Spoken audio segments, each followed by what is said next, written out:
সাটুরিয়া উপজেলার হরগজ ইউনিয়নে ধানের শীষের পক্ষে বাড়ি বাড়ি গণসংযোগ। জুয়েল মিয়া প্রতিবেদনে দেখুন বিস্তারিত। আজ ২৭/১/২৬ তারিখ সকাল ১১টা থেকে বিকেল ৫টা পর্যন্ত মানিকগঞ্জ জেলার সাটুরিয়া উপজেলার হরগজ ইউনিয়নে বিএনপির নির্বাচনী প্রতীক ধানের শীষের পক্ষে ব্যাপক গণসংযোগ চালানো হয়েছে। গণসংযোগে নেতৃত্ব দেন মানিকগঞ্জ জেলা শ্রমিক দলের সভাপতি আব্দুল কাদের মিয়া। এ সময় তিনি আত্মীয়-স্বজন ও দলীয় নেতাকর্মীদের সঙ্গে নিয়ে ইউনিয়নের বিভিন্ন গ্রামে বাড়ি বাড়ি গিয়ে সাধারণ মানুষের কাছে ভোট প্রার্থনা করেন।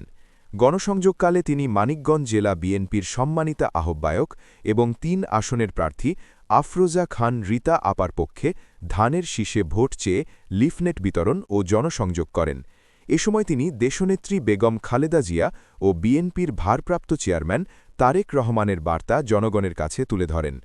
আব্দুল কাদের মিয়া বলেন, গণতন্ত্র পুনরুদ্ধার ও জনগণের ভোটাধিকার ফিরিয়ে আনতে ধানের শীষের কোনো বিকল্প নেই।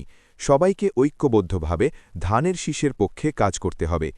গণসংযোগে স্থানীয় বিএনপি ও অঙ্গ সহযোগী সংগঠনের নেতাকর্মীরা উপস্থিত ছিলেন। সাধারণ জনগণের মধ্যে ব্যাপক সাড়া লক্ষ্য করা যায় এবং অনেকেই ধানের শীষের প্রতি সমর্থন জানান।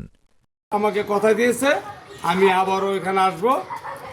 এটা হলো আমার আপন ফুয়াতো ভাইয়ের বউ আর ভাবিকে এই এলাকার দায়িত্ব দিয়ে গেলাম ভোট দেওয়ার জন্য।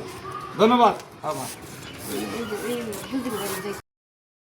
নাম কি? হ্যাঁ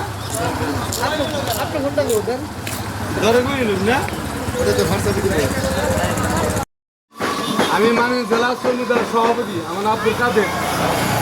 আমি যে আমার নেত্রী আপনাদের জন্য এই হরগজ ইউনিয়ন শিমুলিয়া গ্রামে ভোট চাইতে আসছি।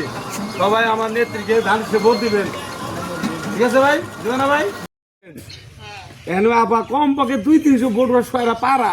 আমি গাড়ি নাই পাই যে আমার মামাতো ভাই অতি গার্জেন আমার বড়, এই আপনি সালাম দিব। আর মামাতো ভাই আজকে আপনার জন্য 200 ভোট দিব বলে কইলো। এই সালাম দাও, এই যে কত সালাম দেবো। আসসালামু আলাইকুম। আপনি কেমন আছেন? নাম কি তোমার? আমার জন্য একদম মাঠে নেমে যান। হ্যাঁ, আপনারা যাতে সবাই ধানের শীষের দিকে না, আমরা তো আমার এক ভাই আছে তো চিরাচরিকে বিক্রি কাম করে। আচ্ছা আমরা তো